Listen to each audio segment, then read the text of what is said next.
to tell you about a day that comes in the life of every person who ever really changed the direction of their existence. And I want to tell you about it carefully, because most people miss this day when it arrives, and some people never recognize it even years after it has passed. There is a day, often ordinary on the outside, often completely unremarkable to anyone watching, when your future stops being an idea and starts being something else entirely. It stops being a story you tell yourself at night before you fall asleep, and it becomes a real thing with weight and shape and gravity. A thing that lives inside of you and begins to shape every hour that follows. That day is not found on a calendar. It cannot be scheduled or purchased or arranged, but it can be invited. Now, most people are waiting for a dramatic experience. They are waiting for lightning to strike, for a voice to speak out of a cloud, for a sudden burst of certainty that sweeps them off their feet and carries them into a new life.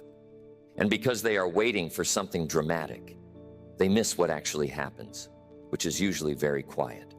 The moment something breaks open in a human being is often so soft that it could be mistaken for nothing at all. It might happen while you're washing dishes. It might happen on a drive home from work. It might happen in the middle of a conversation that did not seem important, or while you are reading a sentence in a book that thousands of people have read without anything happening to them. The moment is not loud. The moment is exact. Here is what actually takes place inside of you on that day, and I want you to picture this because I think it will help you recognize it when it comes. Somewhere beneath the surface of your ordinary awareness, a shift occurs. And suddenly, the future you have been talking about for years is no longer out there somewhere. It is in here. It is in your chest. It is in your hands. It is in the way you are holding your coffee cup or standing in line at the store. You can feel it as clearly as you can feel your own heartbeat. And what was once a hope becomes something closer to a knowing. What was once a maybe becomes something closer to a must. I have watched this happen in people over and over again, and I've noticed something very interesting about what comes right before it.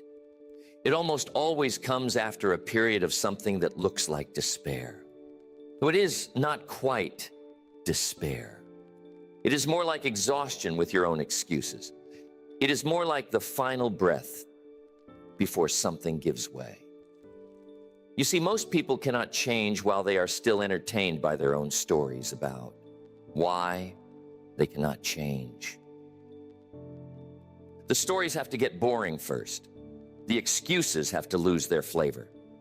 You have to hear yourself say the same thing you have been saying for 10 years. And on this particular day, for whatever reason, the words taste different in your mouth. They taste like a lie you are tired of telling. And that is the opening.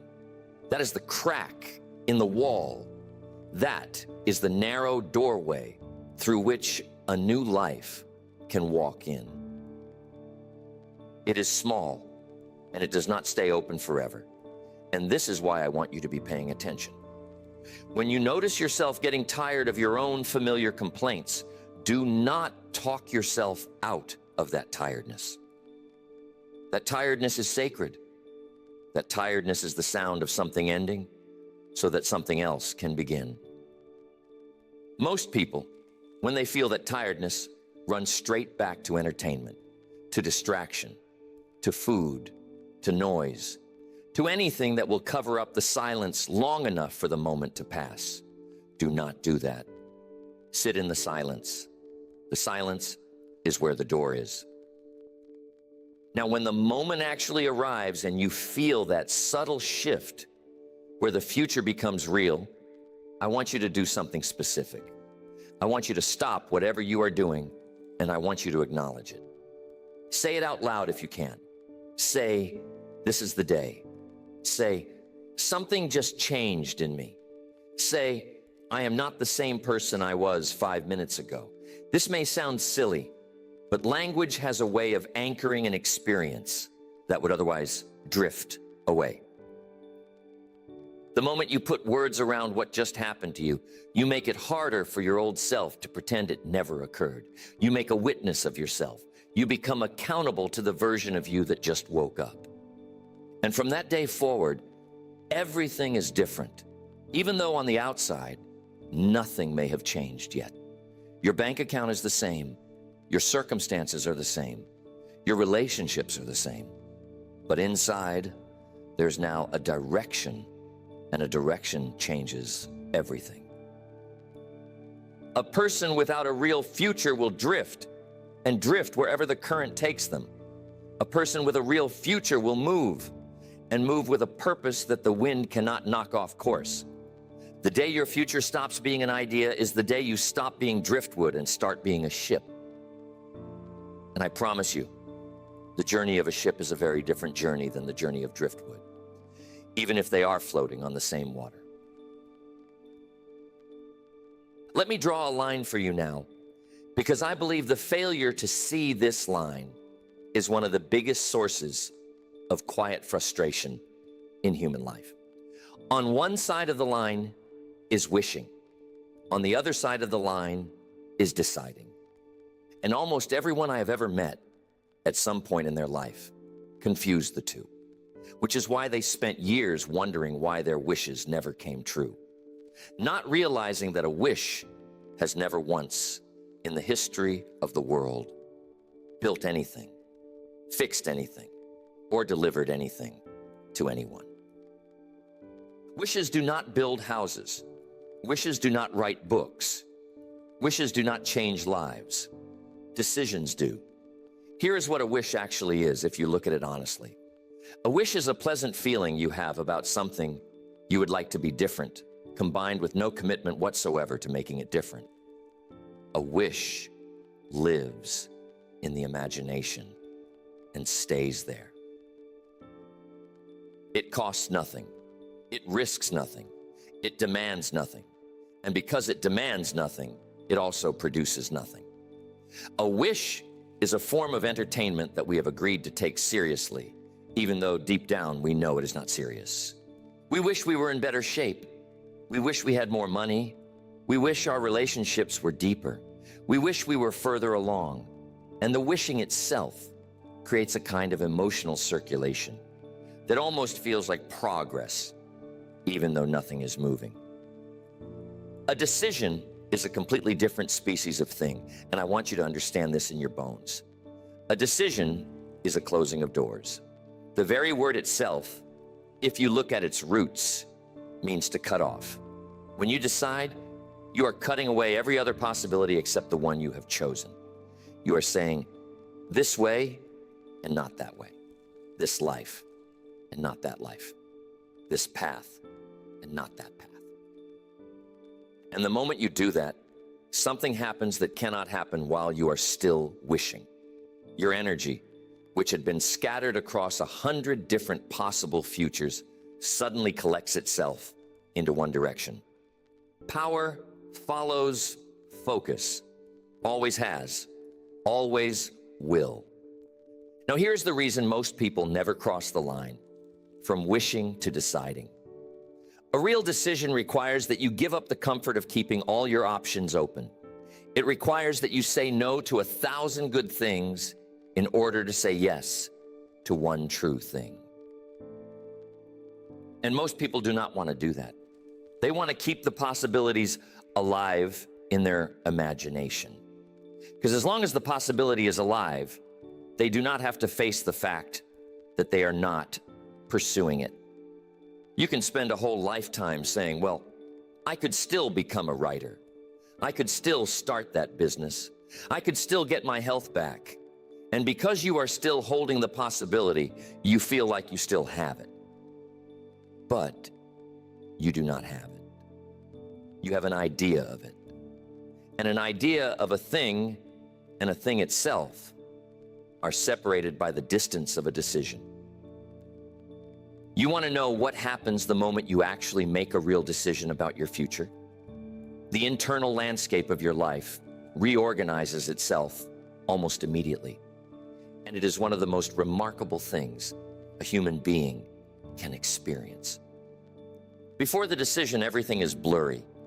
You have priorities, but they shift depending on your mood. You have values, but you negotiate with them constantly.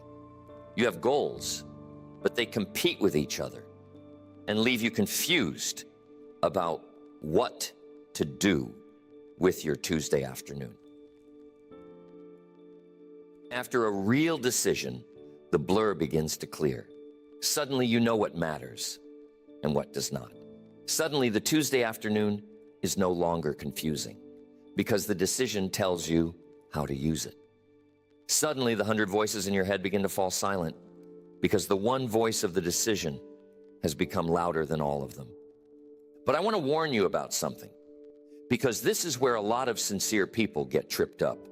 There is a counterfeit version of decision-making that most people practice, and it feels like a decision, but it is not one. It is announcing. You announce that you are going to change. You tell your spouse, you tell your friends, you write it in a journal, and you mistake the announcement for the decision. Then, weeks later, when nothing has actually changed, you feel confused because you remember announcing it, and you are not sure why the announcement did not produce the result. Here is why. An announcement is a wish with better marketing.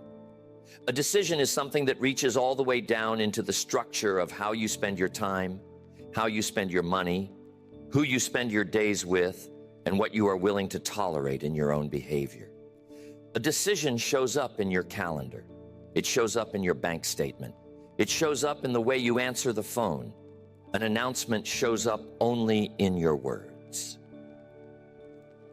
So here's what I want you to ask yourself. And I want you to sit with the question for more than just a moment, because the quality of your answer will shape the quality of your next decade.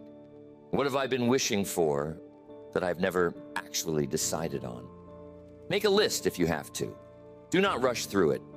Look at each item and ask, have I really decided this, or have I only been wishing it? And when you find the ones where you have only been wishing, I want you to do something brave. I want you to either decide it for real, with everything that a real decision requires, or release it and stop telling yourself you want it. Because the middle ground, the land of the permanent wish, is the most exhausting place a human being can live. You carry the weight of wanting the thing without ever getting the joy of having it. And that is no way to spend the one life you have been given. Now I want to be clear on something. There is a difference between pushing yourself towards something and being pulled by something. And the difference is enormous. And the difference determines whether your pursuit of a better life will leave you exhausted or will leave you more alive than you have ever been. Most people spend their whole lives pushing. Only a few ever learn to be pulled. And I want to explain to you what that actually means and how it actually works. When you are pushing yourself toward a goal, here is what that feels like. Every morning is a battle. You have to manufacture motivation out of thin air. You have to argue with yourself to do the thing you said you wanted to do. You rely on tricks and tactics and techniques to keep yourself moving. You feel proud of yourself when you manage to stay on track for a week, and you feel defeated when you fall off for a day. The whole thing has a quality of forcing about it, a quality of grinding your gears against the natural inclinations of your own mind. And while you can do this for a little while, you cannot do it forever, because no human being has an infinite supply of force. Eventually the force runs out, and you collapse back into whatever you were before. And you call yourself undisciplined, when really you were just running an engine that was never designed to run that way. When you are being pulled by a future, something completely different is happening. You are not pushing anymore. The future itself is exerting a gravitational pull on your present, and that pull is doing most of the work.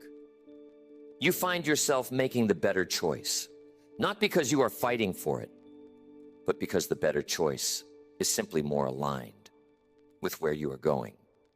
You find yourself going to bed at a reasonable hour, not because you are forcing yourself, but because the version of you tomorrow has things to do that you are excited about.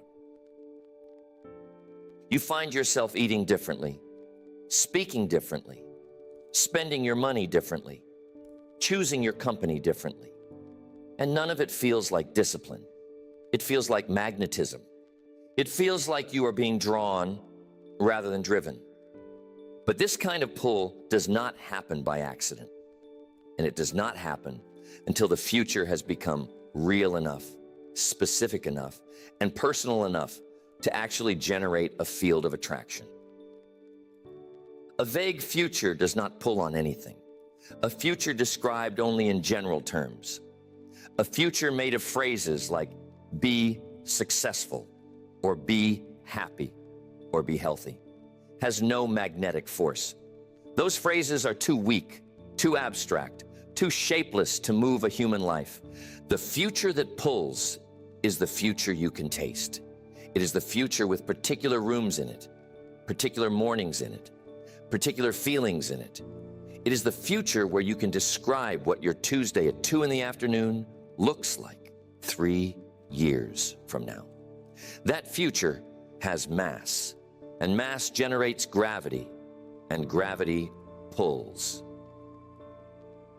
This is why I encourage people not to rush past the work of imagining their future in rich and vivid detail. People want to get straight to the doing, but the doing will be weak until the vision is strong enough to generate the pull. Spend time picturing the house you want to live in, not as a picture on a magazine page, but as a place you can walk through in your mind, feeling the floor under your feet, smelling the kitchen, hearing the sounds outside the window. Spend time picturing the relationships you want to have, not as abstractions, but as specific conversations happening at specific dinner tables on specific evenings. The more real the future becomes in your inner experience, the more real it will begin to feel in your outer experience. The more the choices of your day will line up with its pull, almost without you having to think about it. And here's something remarkable about the pulled life. It renews your energy instead of draining it. When you are pushing yourself, every step forward costs you something. You feel tired at the end of the day, and not the good kind of tired either, but the depleted kind of tired, the kind that does not get fixed by sleep. When you are being pulled by a future you believe in, every step forward actually gives you something back. You feel more alive at the end of the day than you did at the beginning. The work itself replenishes you because the work is no longer separate from who you are becoming. The work is the becoming, and the becoming is inherently energizing in a way that mere performance never is. Now, I want to be honest with you about something, because I never want to sell you on a philosophy that is not true in every season. The pulled life still has hard days. It still has moments of fatigue, moments of doubt, moments where you question whether the future you are moving toward is the right one. But even in those moments, the pulled life has a resource that the pushed life does not have. It has a reason that lives inside of you, not outside of you. The pushed life runs on external motivation, which evaporates when conditions change. The pulled life runs on internal vision, which is renewable because it is generated by you, not given to you. You can lose almost everything in the external world and still have the vision intact inside of you. And as long as the vision is intact, the pull continues, and the pull is what carries you through the seasons when nothing else would. So my challenge to you is this: stop trying so hard to push yourself into a better life and start investing in a vision strong enough to pull you there. Give your future the specificity and the personal weight it needs to start having gravitational effects on your present. Feed the vision daily, not with empty affirmations, but with real, felt imagination of the life you are moving toward. And then watch what happens. Watch how the small choices start making themselves. Watch how the hard things get easier. Watch how you stop having to convince yourself to do what you said you would do, because you're no longer trying to drag a reluctant old self toward a distant new life. You're simply walking one natural step at a time into a future that has been waiting for you and calling you and pulling you home. And here's what most motivational speakers will leave out, because this part is not as pleasant as the rest. And yet, without understanding this part, you will not be able to cross the threshold we have been talking about. Every real future has a price. Every transformation has a transaction.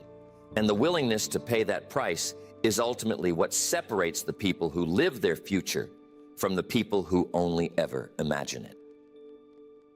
Now, that kind of truth might not sell a seminar, because I want you to hear it before you choose what to do with the rest of your days. Because here is what most people want, if you listen carefully to what they actually say. They want the transformation without the transaction. They want to arrive at a better life without leaving the old one behind. They want new results while keeping all of their old habits, all of their old relationships, all of their old excuses, all of their old comforts. And I do not blame them for wanting this, because it is a very human wish, but it is not a possible wish. The universe does not offer that exchange. You cannot have a different life and keep the same life at the same time. You have to let something go, and what you have to let go of is often more than you thought, and often things you are not prepared to give up. Let me tell you what I have watched people have to surrender over the years, when their future finally stopped being an idea. Some of them had to surrender comfortable excuses they had used for decades. Excuses that had become so familiar, they felt like family members. Imagine telling yourself for 20 years that the reason you have not succeeded is because of your upbringing, or because of an old injury, or because of how people treated you. And then one day, realizing that if you are going to step into the life you want, that story has to be put down. That is not a small thing to put down. That story has been keeping you company for a long time. And yet, if you want the new life, the story has to go. You cannot take it with you. Others I have known had to surrender certain relationships. And this is one of the hardest prices of all to pay. Not because the people were bad people, but because the relationships were built around a version of you that is dying. And the relationship cannot survive your becoming, because it was built on your staying the same. You may find that some of the people you have laughed with, cried with, grown up with, cannot come with you into the next chapter of your life. They want the old version of you back. They miss the old version of you. And every time you are around them, the old version of you is the only version they will have access to, because that is the only version they know how to love. This is a painful price, and I will not pretend it is easy, but it is sometimes necessary, because you cannot expand around people who can only relate to your smallness. Some people have to surrender an identity they have held for a long time. And this one is subtle, but it is profound. You may have been the sick one in your family, the struggling one, the one who never quite got it together, the one everyone worried about. That role has probably shaped how you see yourself and how others see you for years and years. When you start to become something different, you are not just changing your circumstances. You are removing yourself from a cast of characters in a story everyone has been telling for a long time. And there will be resistance, sometimes from others, but mostly from inside of yourself, because an identity that is deeply worn is not easily set down. The question is whether you are willing to stop being who you have always been, even though who you have always been has given you a certain kind of belonging so that you can become who you actually are. That's a real question, and it deserves a real answer, not a motivational slogan. And maybe the steepest price of all is the surrender of indefinite postponement. This is the price that almost no one wants to pay, because indefinite postponement is one of the great luxuries of the undecided life. As long as you have not started, you have not failed. As long as you have not tried, you cannot be disappointed.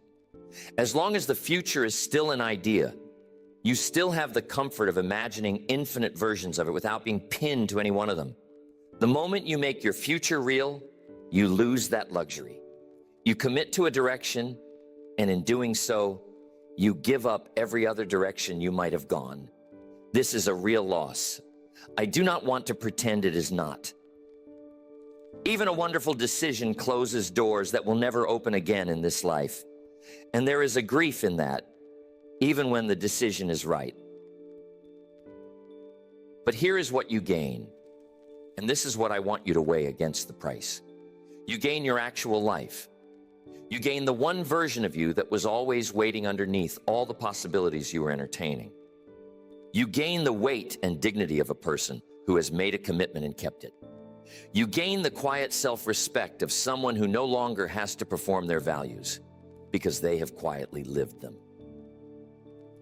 And these gains cannot be understood by someone who has never paid the price. They can only be understood from the other side of the transaction, which is why so many people, looking only at the cost and not at what is purchased with the cost, decide it is not worth it and go back to the land of the permanent wish. That is their right. But it is not, I would suggest, their best use of a short life. So before you leave here today, I want you to ask yourself one clarifying question. What am I unwilling to give up? And am I willing to lose the future I say I want in order to keep it? That is the real calculation. You are not choosing between paying the price and keeping everything. You are choosing between paying the price and paying a different price. A quieter one, a sadder one, a price that gets charged a little bit at a time over the course of the rest of your life in the form of a knowing you could not silence. Everyone pays. The only question is what they are paying for. Make sure you are paying for the life you actually want, and not just for the comfort of avoiding the discomfort of going after it. So here's the key. Once your future stops being an idea, it becomes something you do not chase anymore. You live it. You live it today, right now, in the ordinary hours of this very day. Not waiting for some distant moment when you have finally arrived, because the arrival is not a destination, and it never was. The arrival is a manner of walking, and the walk starts now, or it does not start at all. This is the secret that most people miss, and I want to unfold it for you carefully, because it will change not only where you are going, but how you're spending every hour between here and there. Most people treat the future like a place they're going to visit someday, as if they will get off the train at the station and only then begin to act like the person they want to be. They say to themselves, once I have the money, I will feel generous. Once I have the success, I will feel confident. Once I have the relationship, I will feel lovable. Once I have the body, I will feel at home in myself. And they wait, sometimes for decades, for the circumstances to arrive before they allow themselves to embody the traits. But this is exactly backwards. The traits come first. The circumstances follow. The generous person attracts abundance, not the other way around. The confident person earns success, not the other way around. The self-possessed person draws love, not the other way around. You do not wait for the future to arrive to start being the person who lives in it. You become that person now with what you have, where you are, and the arrival takes care of itself. Think about it this way. The future self you are becoming is not a stranger waiting for you somewhere down the road. The future self is already inside you, quietly, like a seed in winter soil, waiting for the conditions that will allow it to come forward. Your job is not to go find that self somewhere else. Your job is to create the conditions right here in your current life that allow that self to emerge. And the conditions are not complicated. They are simply the small behaviors, postures, and presences of the person you are becoming. Practice today in your actual life, even when they feel slightly unfamiliar. Every time you practice them, the seed moves a little closer to the surface. Every time you neglect them, it sinks a little deeper into the soil. What does this look like in practice, in the texture of an ordinary day? It looks like carrying yourself right now the way your future self would carry themselves. It looks like speaking right now the way your future self would speak. It looks like treating your body, your work, your relationships, your thoughts, the way your future self would treat them. Not perfectly, not dramatically, just directionally. You do not have to do everything the future self would do. You just have to point yourself that way in the small moments and let the alignment build slowly, the way a stream cuts a canyon over time. The stream is not violent. The stream is persistent, and persistence in the direction of your future is what turns the future from an idea into a lived reality. There is something beautiful that begins to happen once you start living this way. The distance between who you are and who you are becoming starts to collapse. The gap closes. You stop feeling like two people, the one you are and the one you want to be. You start to feel like one person, moving in one direction, expressing one truth in 1,000 small daily ways. The internal conflict quiets down. The inner debate loses its intensity. You have stopped being divided against yourself because the person you are today is already an early version of the person you are becoming. And they are on the same team, working on the same project, which is the unfolding of your actual life. And people will notice this before you do. Your presence will change before your circumstances change, and people around you will feel it. They will not be able to name it, but they will treat you differently. Opportunities will begin to come toward you, not because you have announced your new future, but because you have started to carry yourself as a person who belongs in that future. Doors will open that were closed before. Conversations will begin that would not have begun before. And you will look back months or years later, and you will see that the outer circumstances started shifting shortly after your inner bearing shifted, even though you did not know at the time that the one was summoning the other. The day your future stopped being an idea is the day that matters.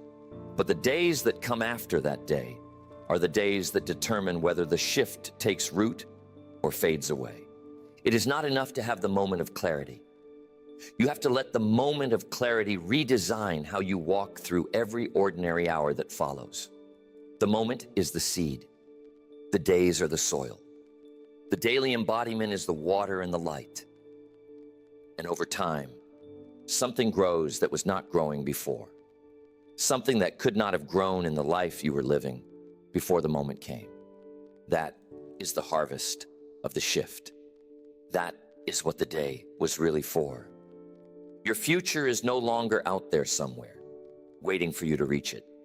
Your future is here now, in this room, in this hour, in the bearing of your shoulders, in the quality of your attention, in the way you speak to the next person you meet.